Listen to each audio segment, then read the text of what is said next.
Hello, everyone. I am Jennifer Braverman. And I'm Ellen Selm, Welcome to our podcast, Stories from the Earth.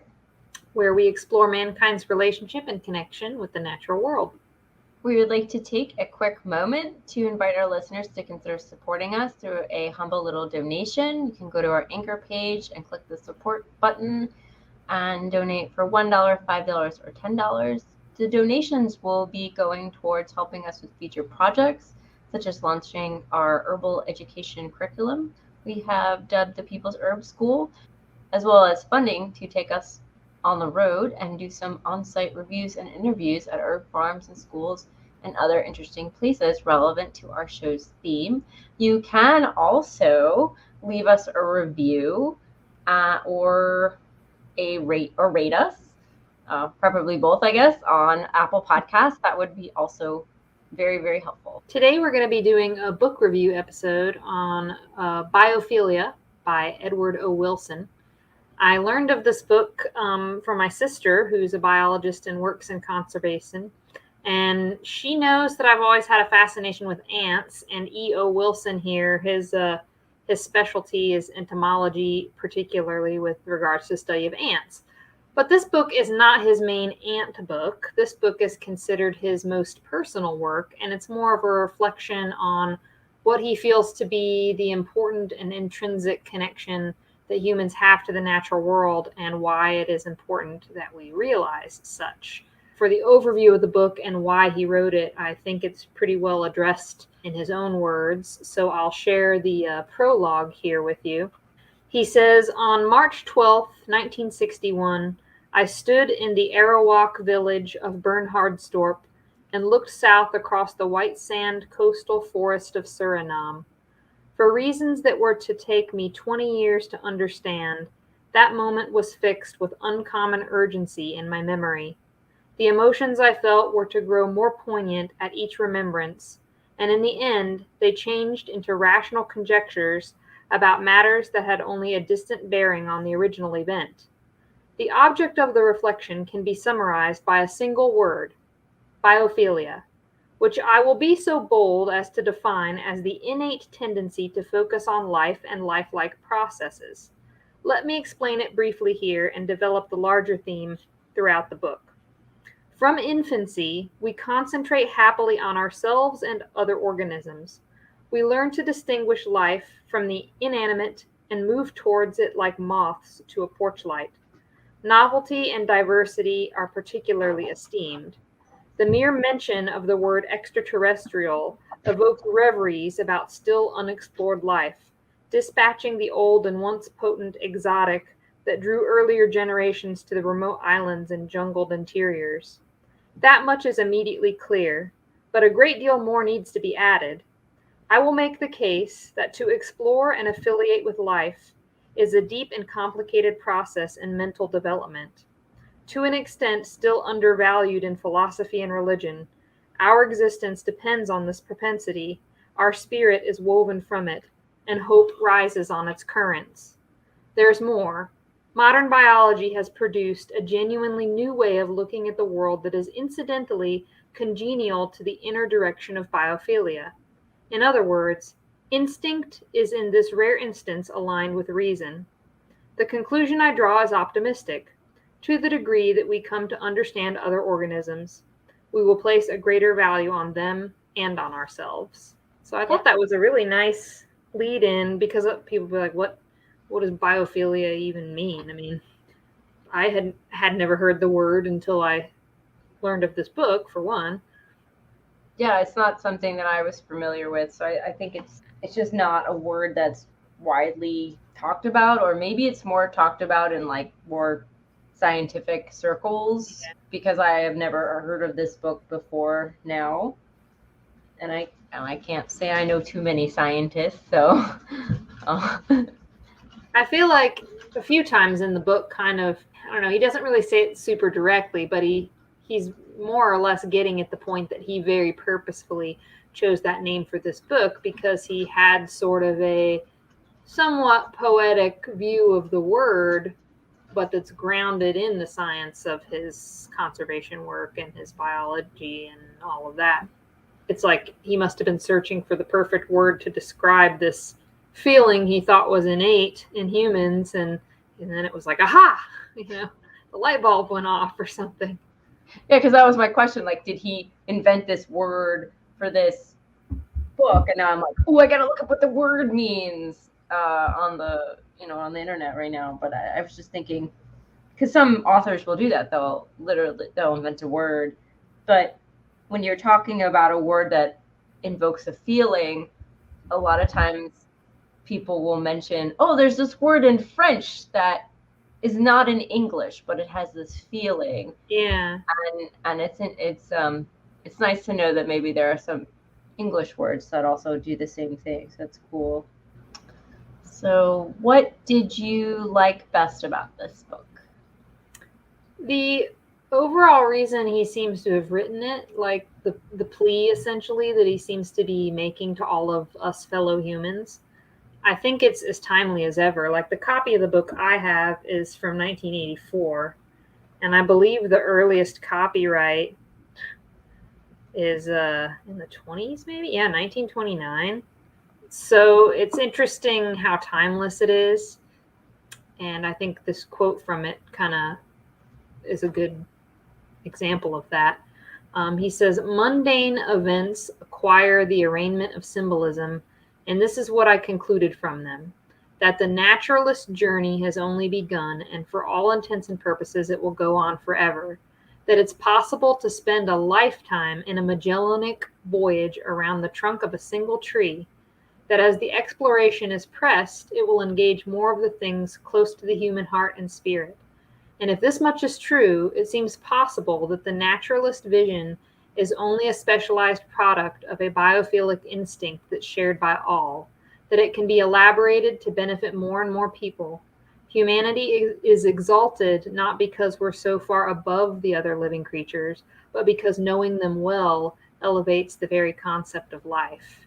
And that's just such a, I don't know, it's almost a kind of a very reverent sort of reflection, to be grounded in a scientific approach framework. I thought that was really cool. It's saying that not only are the other creatures in the world important, but they are central to life. And it's important that we not only look at them, but like we should look closely at them. But later on in the book, he talks about time. I don't know if we mentioned it in the quotes. I don't think so. But he like zooms all the way in, and all the way in, and then he zooms all the way out, and he looks at the different like perspectives of how nature looks. And I thought that was really, really neat. And I don't think That's a very good thought experiment. Yeah, it has this quality of taking the time to like really kind of mull this ideas over, which it's funny that it was written in like, so it was written in like the 20s originally. Or did it start? Because sometimes he has, that's what I was confused, because sometimes he's got like. Well, he might have initially started it as a paper. A lot of people, okay. I'm just guessing, but a lot of people in scientific fields might write an editorial and then later on wax a little more philosophical and develop a concept into a full book.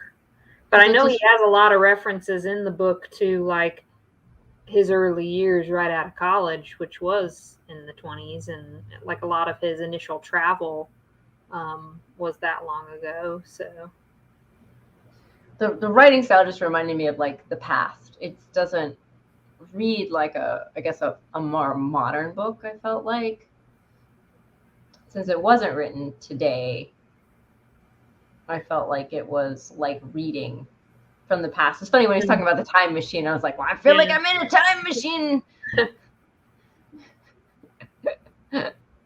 So yeah, I can see what you're saying though, because like a lot of times contemporary writing is, I mean, dare I say, a little more simplistic sometimes, or personal. And yeah, I would say this work is personal of his, but it's it doesn't read as like chummy as maybe something more modern might, I guess. I don't know.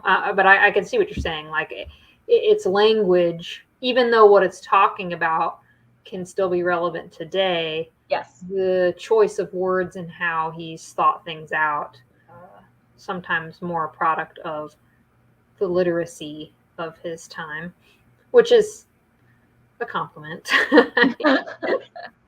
It's just a totally different People tone. used to use bigger words more Oh often. my. Let's just say that. Oh yes, it does take some work to read this book, and we'll get into that. It's kind of a skinny. Oh, it's small, sure, but it is. It's packed. It's like. Anyway. So yeah. So what about you? What was something you like best about the book? So I loved how this book talks about science and nature and art and magic, and the book looks at these ideas and compares and contrasts them, and they get defined and like pulled apart and like put back together. And it seems like, we're always taught that the natural world and the man-made world of like machines and stuff and other things that humans are created are like different and opposite. He has these ideas of maybe they're not so different, maybe they're like the same, and he seems to have a great love for both world of science, world of nature, and he seems to see them as not separate, as they're having equal value. So I like that, because there's sort of this, whether it's real or not, Like the one is not going to exist without the other. Yeah, but I feel like in the maybe like we've imposed this artificial barrier between the two, divided them up, and sometimes the more like, I guess, nature-y things are a little looked down upon, even though like it seemed, it's like I know they're the same, but like reading this book, I'm like, oh, cool. So this is a quote from the book.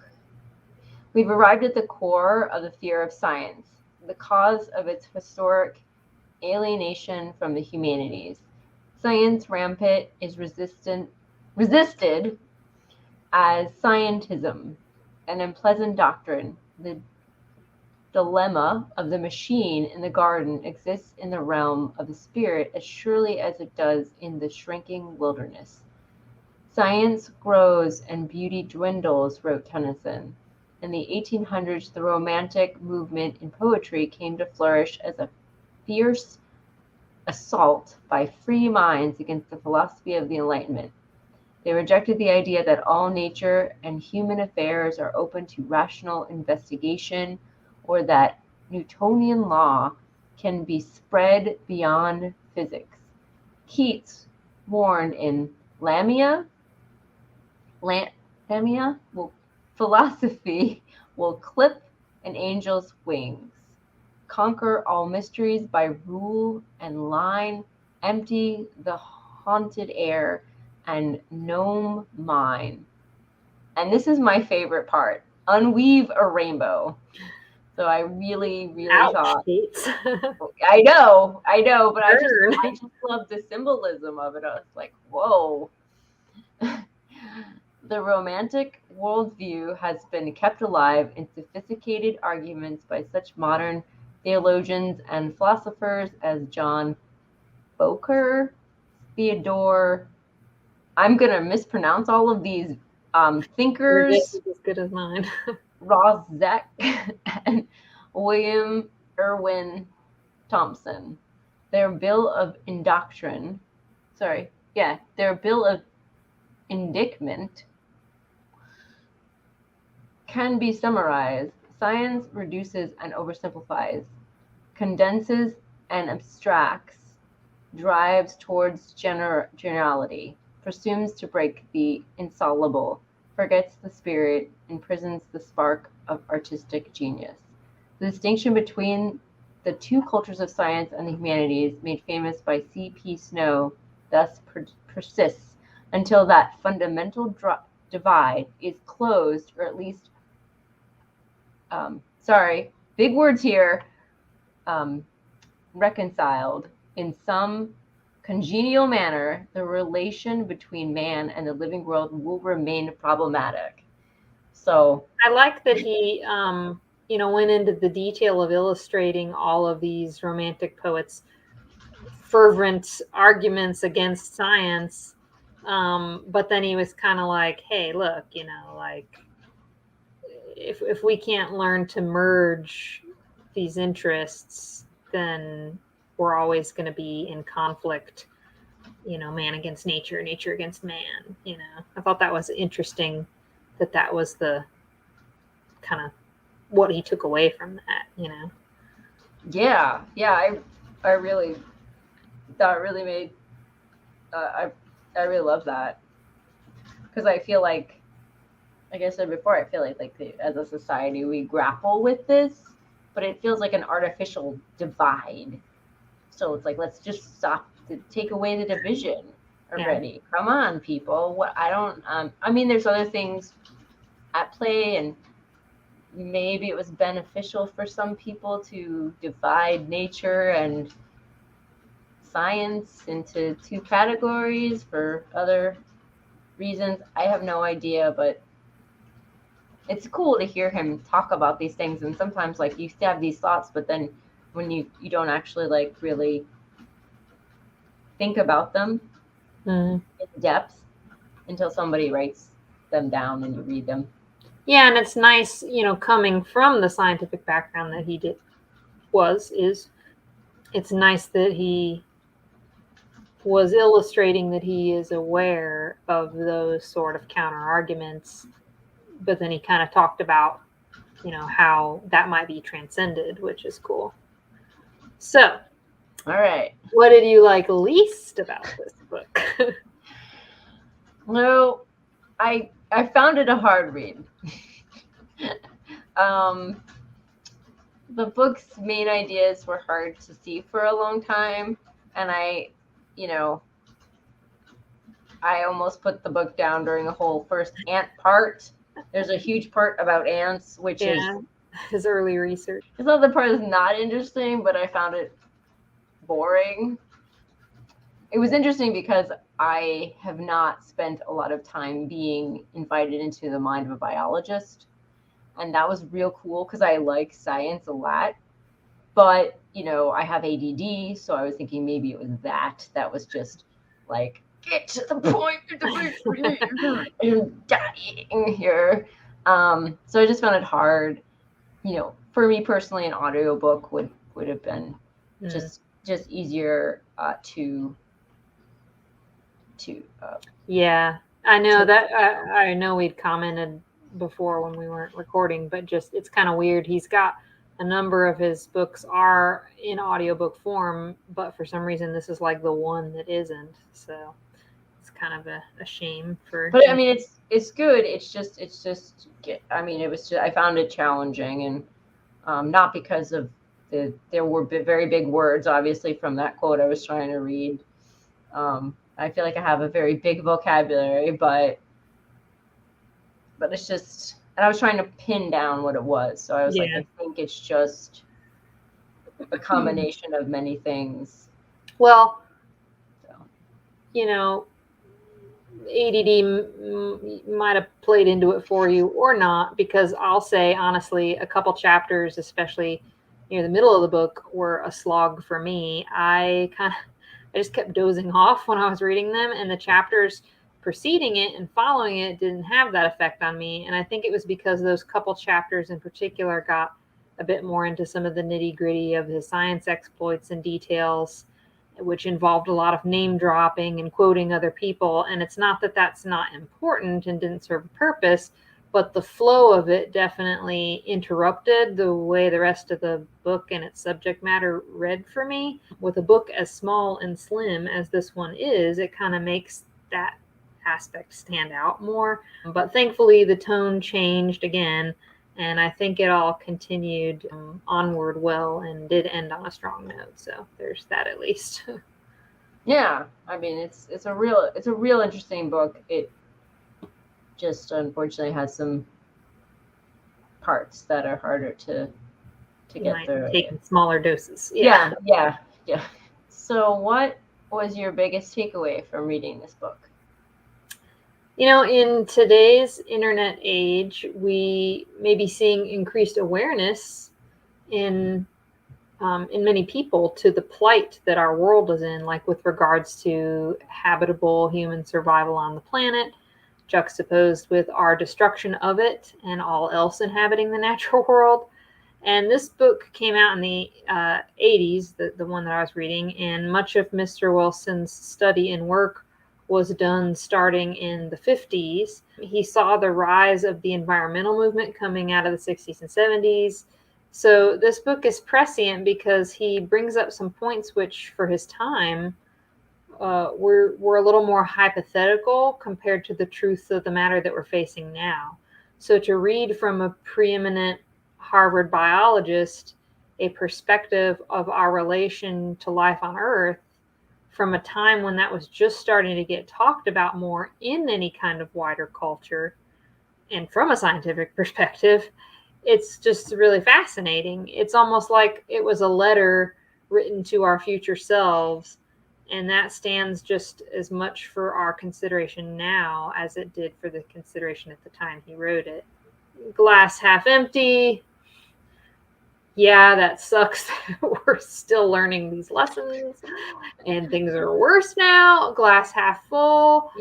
Things like this book remain a guidepost in place for people to discover and go, oh, okay, this is another thing to put into the foundation of trying to build a stronger, more equitable future world for ourselves and nature, So.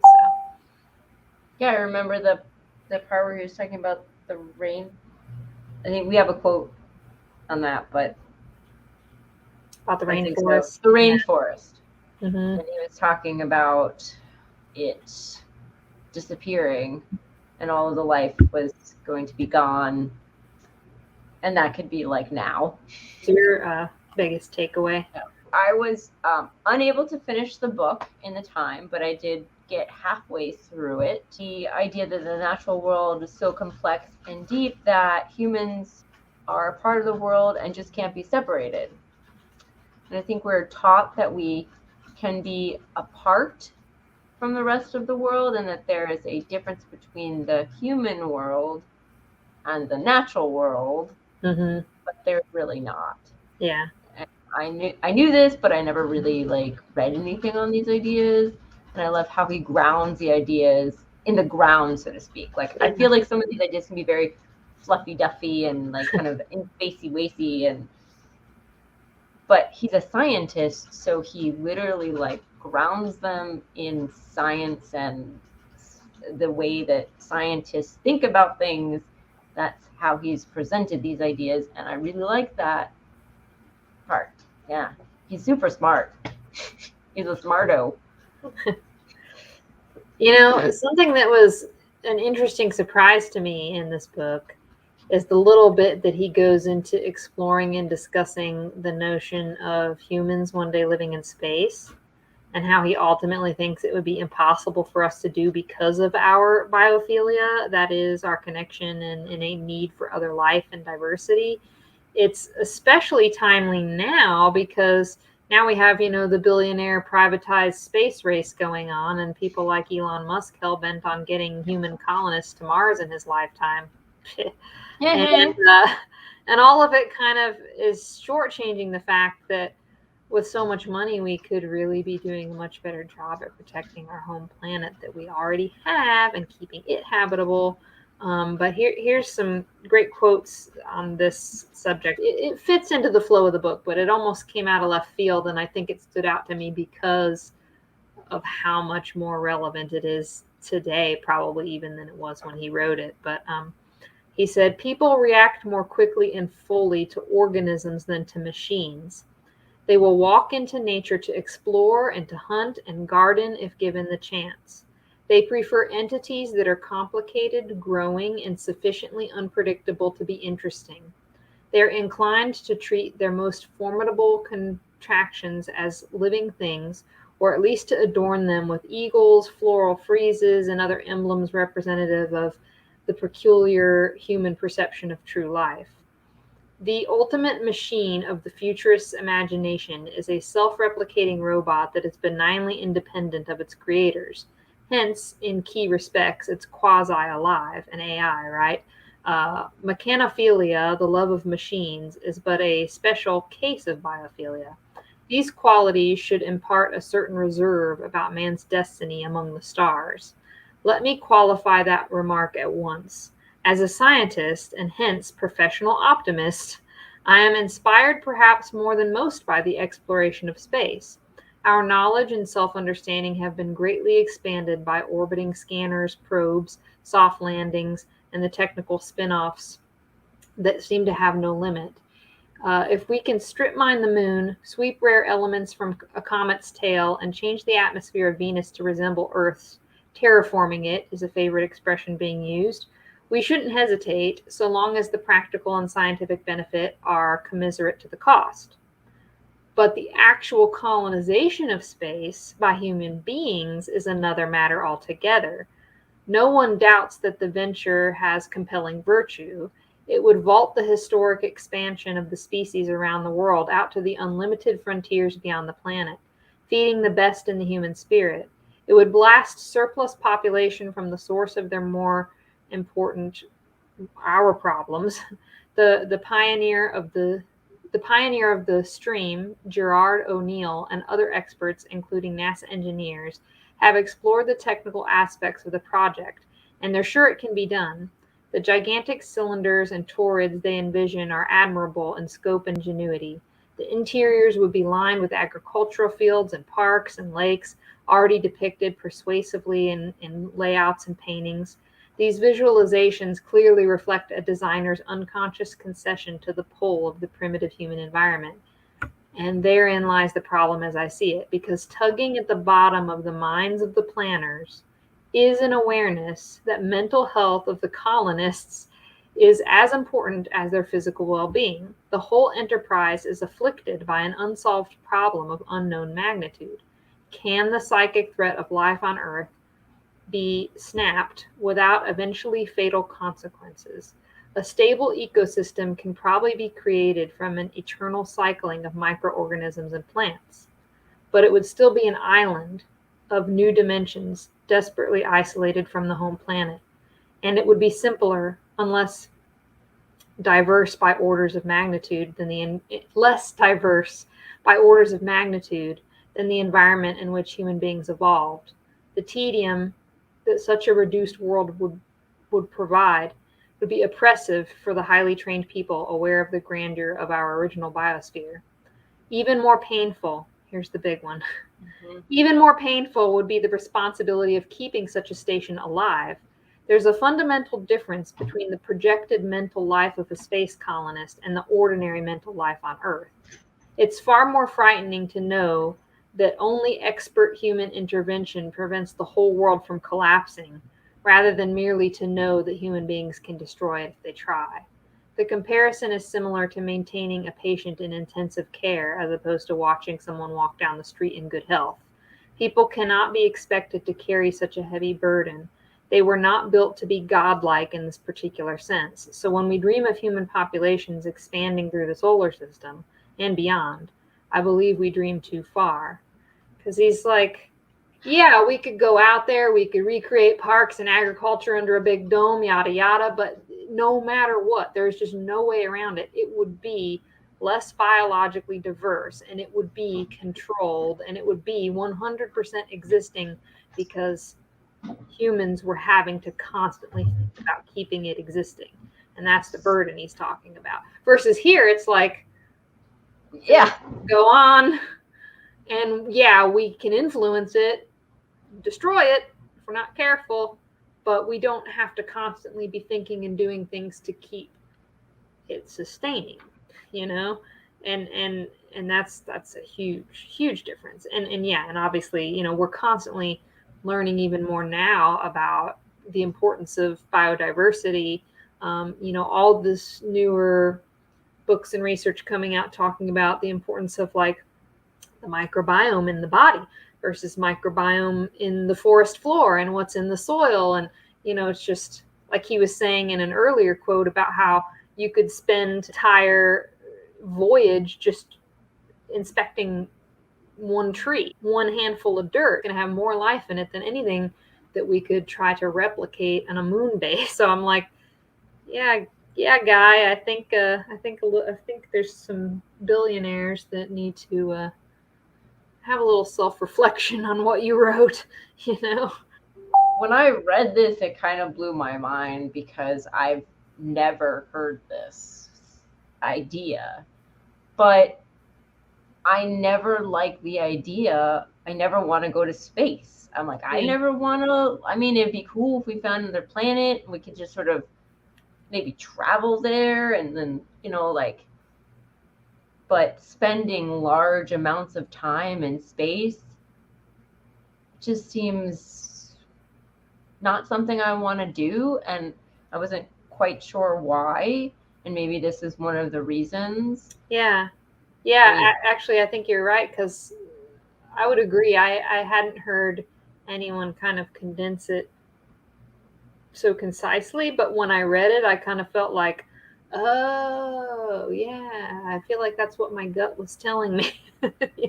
All those microorganisms in my gut maybe were talking to me. I don't know, but they're like, no, don't go up there, it's not biologically diverse. I mean, when you watch like Star Trek, it looks doable. It's like, oh yeah, they're in the spaceship, they're, they got the holodeck, they got the replicators, they're, they don't have money in their world, so that's got to be good, right?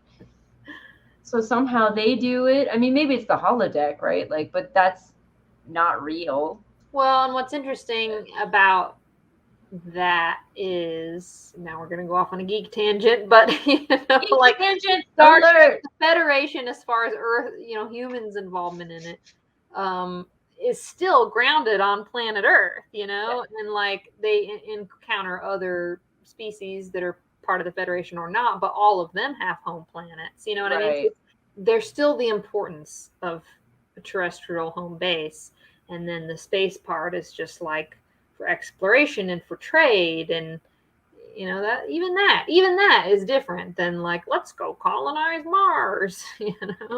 Right, because there's nothing on Mars. Like, they found water on Mars, I believe, but like, not, I don't think they found a lot. I think they found water, some sort of water on Mars, but like, there's nothing on Mars. Yeah, no. It's like, let's go really far out into the middle of the biggest desert on the planet and dig around until maybe we hit some groundwater, and then go, look, we found water in the middle of the Sahara. Let's build a giant Mecca. And it's like, but why?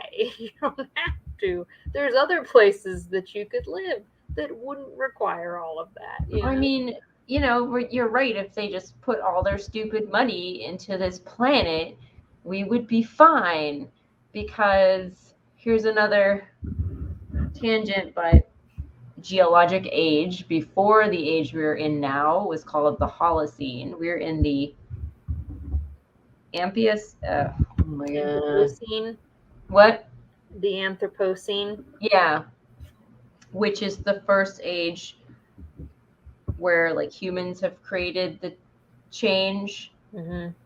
But the Holocene was unusual because it was a large point of geologic time where the Earth's climate was very, very stable. And apparently we caused that change. And if we hadn't done that, the Holocene was supposed to last for a really, really long time. But before the Holocene, the climate changed a bit, bounced around more, and humans had a lot harder time. History repeats itself, or we have to learn it the hard way. I mean, like, but it's just, they have those people that are wanting to go to Mars, they have an obscene amount of money that if they put it into like all of the issues that we have, we could probably like kick ourselves, maybe not back to the Holocene, but like, stabilize the environment. So like, it doesn't get crazy, but it just doesn't make any sense to go like F up another planet. It's like it just, I guess it's a plus that we like don't have interplanetary space travel, because then we would just go F up a bunch of planets and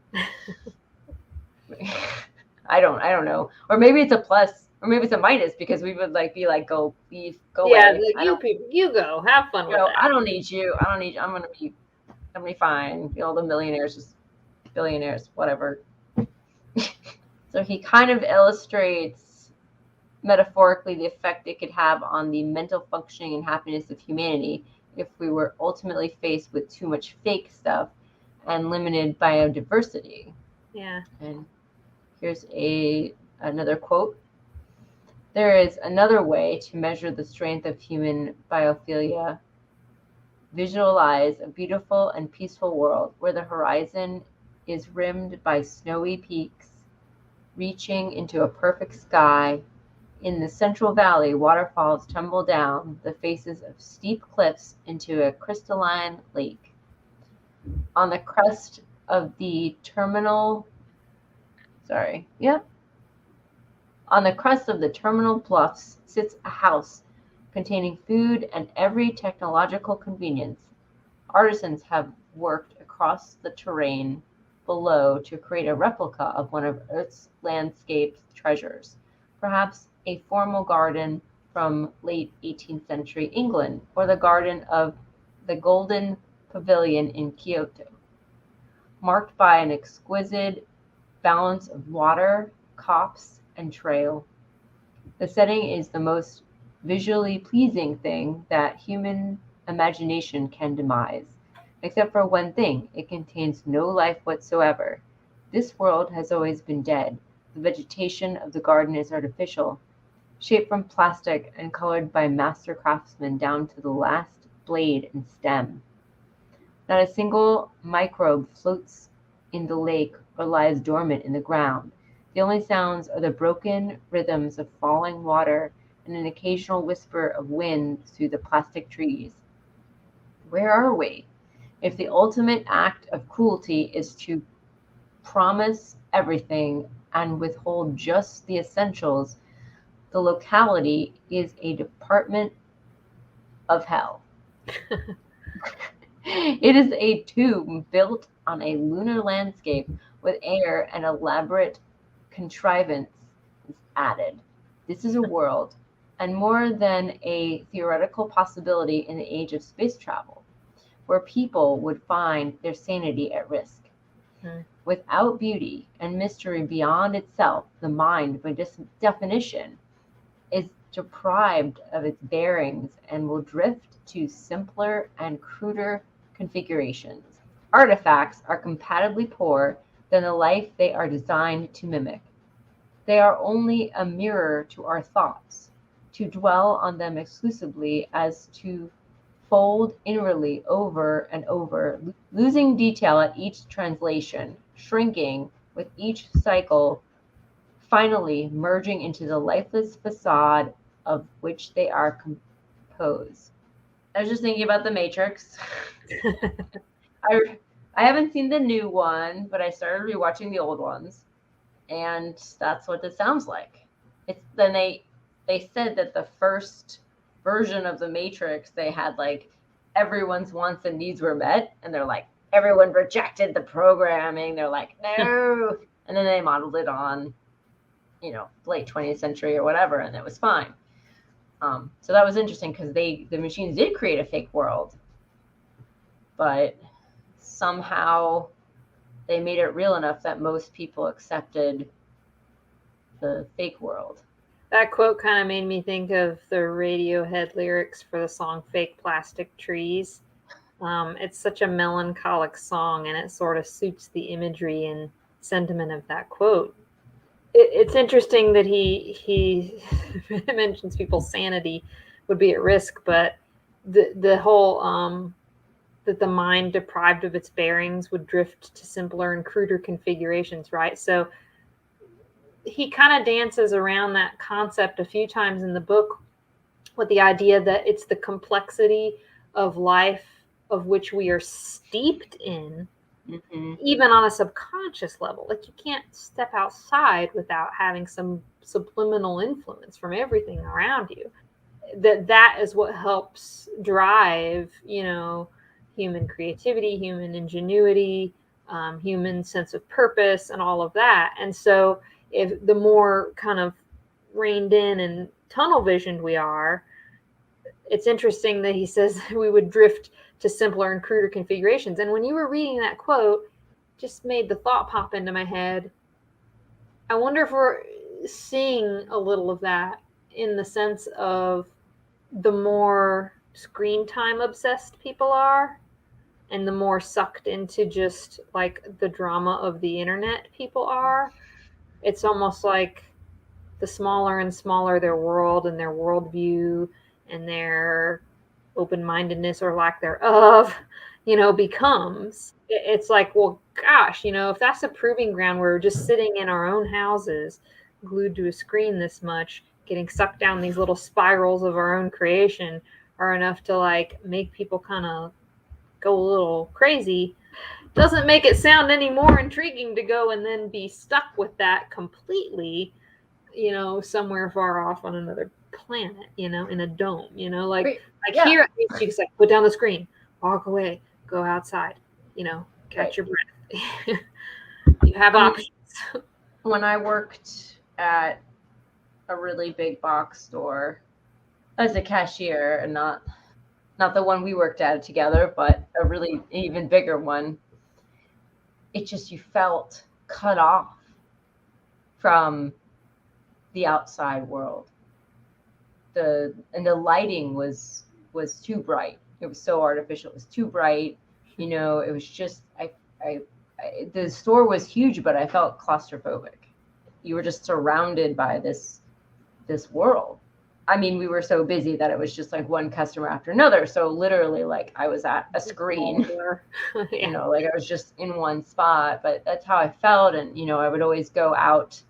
Even like the break room had no windows. There were the cash registers were by the front, which had the doors, so you could see out. But the rest of the store, like, it had some skylights, but that was it. So you're totally inside this artificial world. I really felt that. And even at my job now, there also is not any window. No customers, just a different job. But I still go out for lunch. I still go outside to eat for lunch, because I'm like, I gotta get outside. I gotta see the outside. I just now it's cold, so I can't go outside, and I sort of can sit where I can see the outside. It's not the same thing. It's just, my brain feels better. Just to sit there under a tree. Oh my gosh, we got these picnic tables, but they're under these big trees, and not a lot of people sit outside.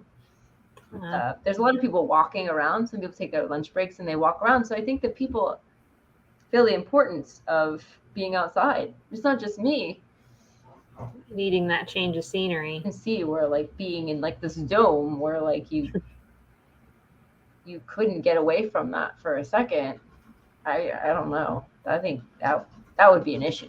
Final quote, wrapping up his reflection of the importance of life interconnecting with life. Here's some more thoughts he shared regarding any obsession with colonizing space. The chief significance of the life and space debate is symbolic rather than practical. Space colonies are far down on the list of public priorities and are not likely to be undertaken for some generations. Being part of the agenda, as it were, of the 21st century, they are useful right now for what they reveal about the poverty of our self-knowledge. The audaciously destructive tendency of our species runs deep, and it's poorly misunderstood. They're so difficult to probe and manage as to suggest an archaic biological origin. We run a risk if we continue to diagnose it as byproducts of history and suppose that it can be erased with simple economic and political remedies. At the very least, Sophoclean, referring to tragedies, I had to look that word up. Sophoclean was Greek, referring to tragedies. So in the very least, The tragic flaw of human nature cannot be avoided by an escape to the stars. If people perform so badly on Earth, how can they be expected to survive in a biologically reduced, more demanding condition of space? Surely we would be better advised to invest the money on the workings of the mind. We should pay attention to the quality of our dependence on other organisms. The brain is prone to weave the mind from the evidence of life, not merely the minimal contact required to exist, but a luxuriance and excess spilling into virtually everything that we do. People can grow up with outward appearance of normality in an environment that's largely stripped of plants and animals. In the same way that passable looking monkeys that are raised in laboratory cages and cattle that are fattened on feeding bins. Ask if they're happy, these people would probably say yes, yet something vitally important would be missing, not merely the knowledge and pleasure that can be imagined and might have been, but a wide array of experiences that the human brain is peculiarly equipped to receive. Of that much I feel certain, and I will offer it in the form of a practical recommendation. On Earth, no less than in space, lawn grass, potted plants, caged parakeets and puppies, and rubber snakes are not enough.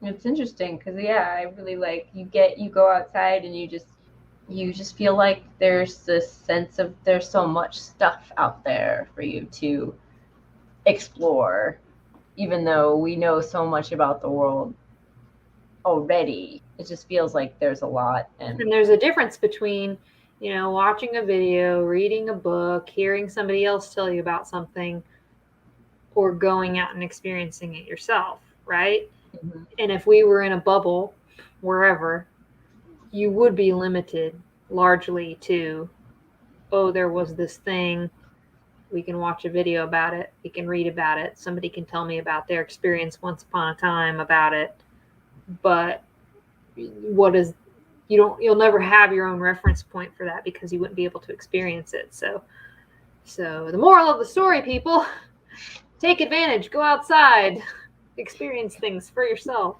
There's a science fiction movie, and one of the main characters, she grew up on a ship because it took so long for the ship to get from Earth to this planet that they had colonized earlier with the first wave of people. And there's one scene where it rains, and she's just like, "Oh, I never knew rain was so cold." So, stuff like that. She seemed fine having grown up in a ship, but it was a movie. Who would you recommend this book for? So this was challenging to answer because I did struggle. His ideas are very interesting, and I related to much of what he was saying, even though, I'm not a biologist, and I feel that it was just the form of the ideas were laid out. It was hard. And so keeping that in mind, I guess anyone who's able to get past some of the harder parts to read, to get to the really interesting parts of the book, and someone who's very interested in the natural world and how humans fit into it, a person who's interested into looking at these ideas from a more scientific point of view than I think a lot of books on this topic contain.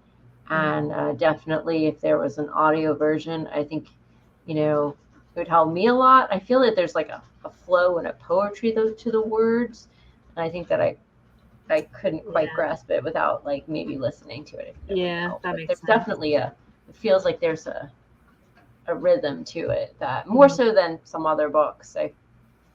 And maybe because of its age that it has that, and more modern books, I feel like they have got a different pacing rhythm. Structure. Yeah.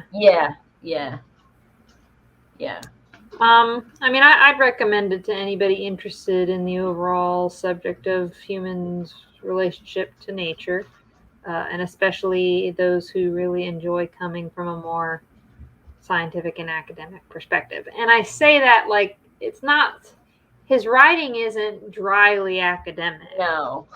It is a personal book in that sense of how it's written.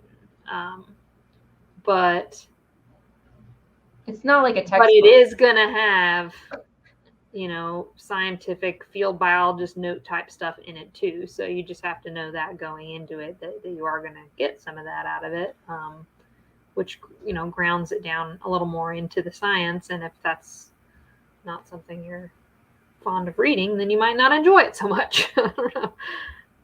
Very accessible, even if you're looking up a bunch of words that you don't know. Because I was surprised on the ideas that I found in here. Because there's also another part about birds too. So I think there's ants, and then there's birds in the beginning. So But it's always a sign of a good book if you can walk away from it and be like, oh, that gave me words to put some thought, I might have had this thought or feeling, but I never had the words for it before. Or I hadn't ever thought of it that way, and now I understand it better. That's the book definitely does that, I would say. Yeah, and it's good to read books that challenge you. So, stretch your reading comprehension and your, just exercise that brain plasticity. I felt like I was in school. Okay, so if you could pick a favorite quick quote from the book, what would you settle on? And I know that we have quotes and quotes and quotes. Well, it's good to let the book speak for itself. I narrowed it down to this one. I'm choosing it because it's coming from an angle more of his life experience storytelling from when he was working on research down in the rainforest of the Amazon, which was near the beginning of the destruction of said rainforest. This quote is an illustration of the effect that it had on him when he saw what was going on. He wrote, "The tropical rainforest north of Manaus, like that in many other parts of the Amazon basin, is being clear-cut from the edge inward. It's being lifted up from the ground like a carpet rolled off a bare floor, leaving behind vast stretches of cattle range and cropland that need artificial fertilization to sustain even a marginal productivity for more than just 2 or 3 years. The rainforest in Brazil differs fundamentally from a deciduous woodland in Pennsylvania or Germany in the way that its key resources are distributed. A much greater fraction of the organic matter is bound up in the tissue of the standing trees themselves, so that the leaf litter and humus are only a few inches deep. When the forest is felled and burned, the hard equatorial downpours quickly wash away the thin blanket of topsoil. Although I had this general information in advance, I was still shaken by the sight of newly cleared land around Manaus. The pans and hillocks of lateralitic clay littered with blackened tree stumps bore the look of a freshly deserted battlefield. Spherical termite mounds sprouted from the fallen wood in ill-fated population explosion, while vultures and swifts wheeled overhead, a representation of the mostly vanished bird fauna. Bony white cattle, forlorn replacements of a magnificent heritage, clustered in small groups around the scattered watersheds. Near midday, the heat of the sun bounced up from the bare patch of soil to hit with an almost tactile force. It was another world altogether, away from the shadow tunnels of the nearby forest, and a constant reminder of what had happened. Tens of thousands of species had been scraped away by a giant hand, and it will be not seen in this place for generations again, if ever. The action can be defended, with difficulty, on economic grounds, but it's like burning a Renaissance painting to cook dinner." Yeah, so that's nutshells it into that little visual for you, like, heat up this can of beans, let's go burn some Renoir, I think that's the quote I was referencing earlier about the rainforest. And he just really everyone should be quoting him when they're talking about rainforest deforestation. And in the beginning of the book, when he's talking about the ants and the birds and stuff, he mentions those tunnels, and he mentions how cool it is under all the tree cover. And I remember all hearing about the rainforest. Oh, it's hot and humid. It's hot and humid. But he talks about, I'm sure it's still hot, but he talks about how cool it was. And I was just really surprised that there was any mention of that. So. Yeah. Well, yeah, because now, relatively more recent news, i.e. from his time period, it's more recent, to be like, oh, shoot, the more rainforest has been destroyed, the higher our climate has continued to rise. Like trees are not just carbon sinks, but they are actively like cooling the planet too. And if you're taking away the bulk of some of the most tree covered areas on the entire planet, that's going to be a problem. And I thought it was interesting too. I guess, I might have loosely known it, but I hadn't actively thought about it. But I like that he bothered to make that point, scientific true fact. It's not so much a point to be made, but just that I don't think a lot of people understand how different ecosystems and biomes function differently, as such. So most of the diversity and the life in the rainforest is up in the canopy. Mm-hmm. And, compared to like a deciduous forest, even like what we live in, the topsoil might be much richer and deeper because the trees have a totally different life cycle than they do in the rainforest. So, people slash and burn to make rangeland in North America too, and it still usually has devastating ecological impact, but not necessarily as quickly and severely, even to a degree, as can be noticed somewhere like the rainforest, because the rainforest doesn't have a leg to stand on if there are no trees. Like the ground is just like you said, the rain very quickly just turns it into a washout of rock, and it's just dead. It's like the moon or Mars. Here's Mars. Here you go. Here, I mean, practice your Mars mission by going down to the rainforest and that you clear cut it. And if it works down there, maybe then we'll talk. That you clear cutted with your company or whatever. Yeah, our forests have been clear cutted several times apparently, and they grow back, which is good. It sucks that they were, cut, and there's hardly any what they call old growth, I think. Yeah.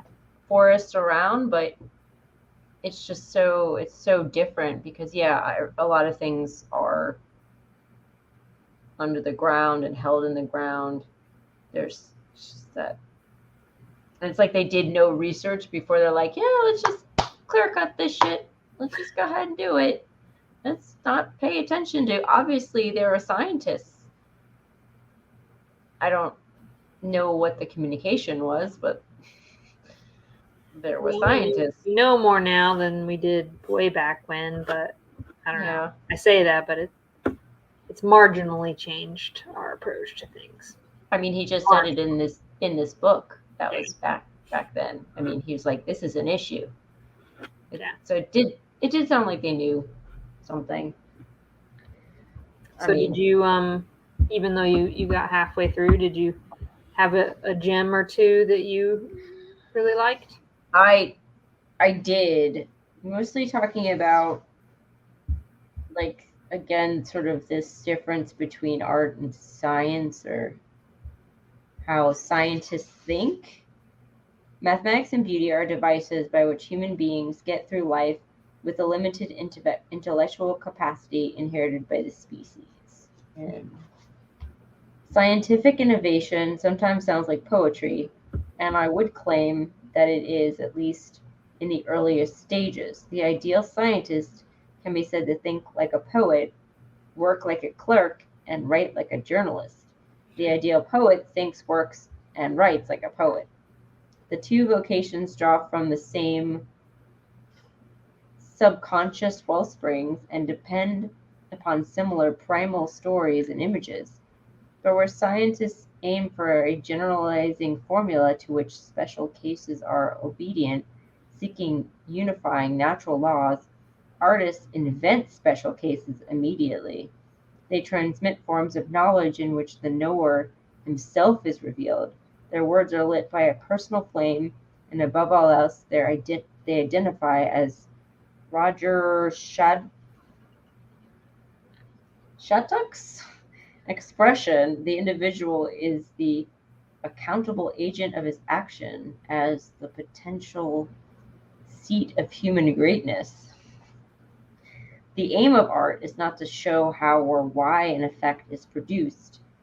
That would be science, but literally to produce it. The great artist touches others in surgical manner with the generating impulse, transferring feeling precisely. His work is personal in style, but general in effect. And that's the kind of thing where it's like, he didn't have to go into that detail of defining an artist. Yeah. Especially if he himself is more inclined to be what he already outlined as far as the scientist is concerned. He could have stopped there. But I think it was important for him to make those distinctions. And he does it it's absolutely a non-judgmental way. It's strictly observational. It's like, this is what this does, this is what this does. But he had to demonstrate that there was that understanding of the one, because otherwise you're not going to know how to contrast it to define what the other is. And even though he didn't say it in those quotes, it kind of goes back to the quote we read earlier, where he was talking about how, the humanities and the sciences need to, if they don't intermingle, then we're always going to be a little disconnected, So I think he's kind of going through those motions of explaining those things, probably in order to continue with that point. We need to understand both. Yeah, it seems like a lot of this book is some sort of groundwork into like sort of getting you thinking in sort of these ways. But I thought it was really interesting, and I guess I've never really, I went to freaking film school but I'm supposed to be learning about art, but I feel like I don't learn about art too much. And there's one more. On one point, both psychologists, and successful voyagers agree the key instrument of the creative imagination is analogy. I think this is Hideki Yukawa, who reflected on this matter for 40 years while working on the nuclear binding force, explained as follows. Suppose that there is something which a person cannot understand. He happens to notice the similarity of this something to some other thing, which he understands quite well. By comparing them, he may come to understand the thing which he could not understand up to that moment.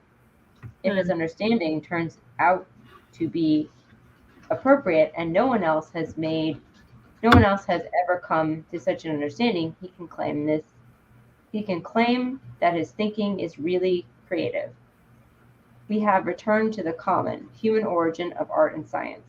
The innovator searches for comparisons that no one else has made. He scrambles to tighten his extension by argument, example, and experiment. Important science is not just any similarity glimpsed for the first time. It offers analogies that map the gateways to unexplored terrain. The comparisons meet the criterion of principal metaphor used by art critics. One commanding image synthesized from several units, such as a single complex idea, is obtained not by analysis but by sudden perception of an objective relation. So all those big words, which it's like when I'm reading it, I think I'm skipping them, but it's like I'm skipping them, but I'm seeing the idea anyway. And then I'm like, whoa, those are big words.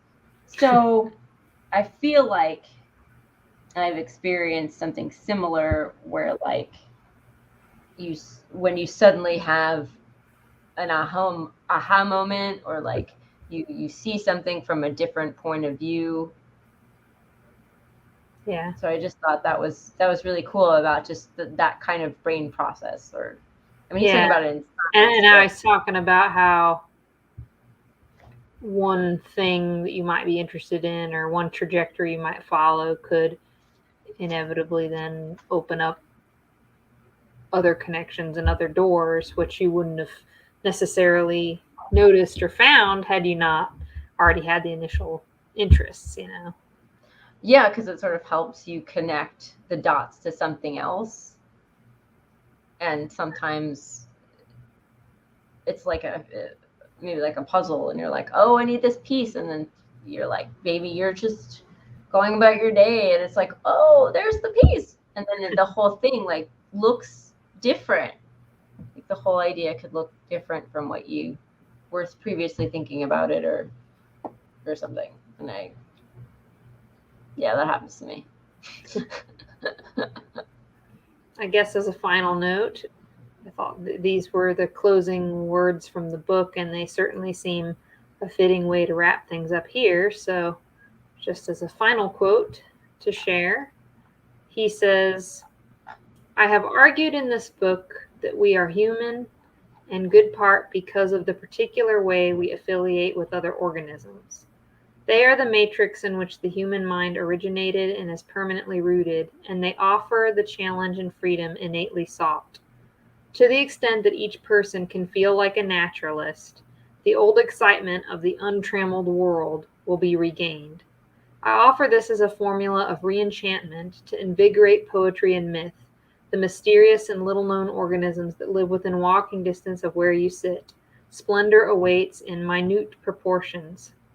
Why, then, is there resistance to conservation ethic? The familiar argument is that people come first. After their problems have been solved, we can enjoy the natural environment as a luxury. If that is indeed the answer, then the wrong question was asked. The question of importance concerns purpose. Solving practical problems is the means, not the purpose. Let us assume that human genius has the power to thread the needles of technology and politics. Let us imagine that we can avert nuclear war, feed a stabilized population, and generate a permanent supply of energy. What then? The answer is the same all around the world. Individuals will strive towards personal fulfillment and at last realize their potential. But what is fulfillment, and for what purpose do human potential evolve? The truth is that we never conquered the world. We never understood it. We only think we control it. We do not even know why we respond a certain way to other organisms and need them in these diverse ways so deeply. The prevailing myth concerning our predatory action towards each other and the environment are obsolete, unreliable, and destructive. The more the mind is fathomed in its own right as an organ of survival, then the greater will be the relevance for life for purely rational reasons. Natural philosophy has brought into clear relief the following paradox of human existence. The drive towards perpetual expansion of personal freedom is basic to the human spirit, but to sustain it, we need the most delicate, knowing stewardship of the living world that can be devised. Expansion and stewardship may appear at first to be conflicting goals, but they are not. The depth of the conservation ethic will be measured by the extent to which each of the two approaches to nature is used to reshape and reinforce the other. The paradox can be resolved by changing its premise into forms more suited to ultimate survival, by which I mean protection of the human spirit.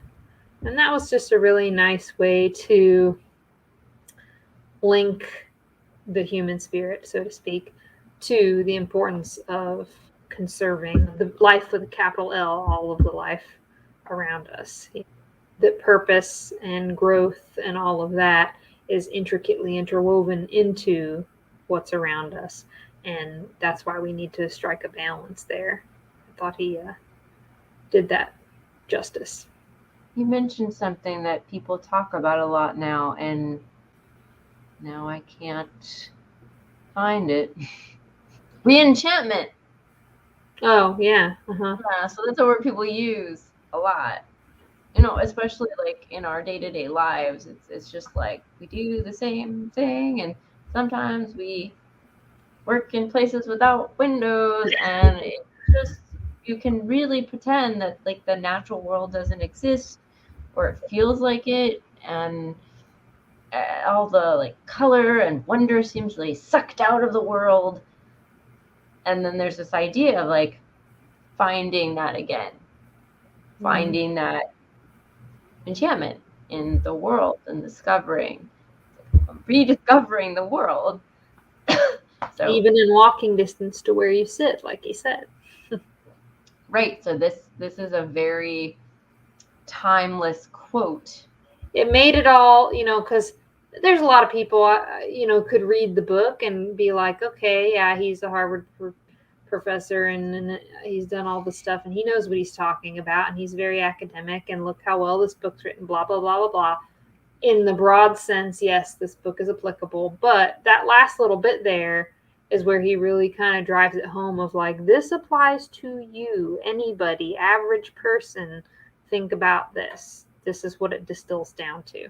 I think that way he wrapped it up is kind of what makes all of it accessible to anyone. So even if you were having trouble following the rest of it, you get to that part and you're like, oh, well, I can do that. Yeah. I think the book is accessible as it can be, and depending on your reading comprehension and your vocabulary and some of your life experiences, it might be a little harder for, just so you might have to look up a lot more words, but we do have the internet. So, or you can just skip over them like I do and fill in the blanks until you're trying to read them on a podcast. Yeah, you're like, I don't remember that word was there. Okay. But yeah, I mean, he does name drop a bunch of old dudes who I have never heard of in this book, but I don't know. I mean, I don't have the chance to go to Harvard, so it's neat to read such a, I guess it's like a personal academic book. I don't know how to, and it's nice that he's talking to everybody. Like he didn't write it just for like scientists, the elite. Yeah. He's like, this is for everybody. I feel like it's important for everyone to hear this or at least think about it, and has a big vocabulary. I don't know. Well, I want to thank everyone for listening. Thank you. Yes. Woohoo!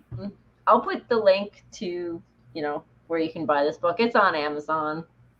But I'll put a link, and then also to like Pal's books, because they're independent and awesome, and you shouldn't always order from Amazon. So. Or thrift books. You could probably get it for like $2 on there. Or thrift books, right? Yeah. So I try if there's enough space to add several book buying options. Right. You can listen to us on Anchor and Spotify and Apple Podcasts. We have a Facebook group, and we are on YouTube and Instagram. So if you want to see our faces discuss this book, you can go to our YouTube channel. All of those links are in the description. And if you want to donate, that link is also in the description. We're also working on a Patreon, so that should make donating even easier if you're wanting to give us some dollars, which we will accept humbly. And we are going to use that money to take the show on the road, to do more interviews and more like little behind the scenes, and actually go to people's farms that we've interviewed and stuff like that. So we're really excited, as well as we are developing a school called the People's Herb School, and it's a program designed with the utmost affordability and accessibility in mind. So slowly but surely. Yes, it's cooking. It's still cooking this idea. All right. Well, yeah, we'll be back next time. So stay tuned for more stories from the earth. Yes. Thank you. Bye. Bye.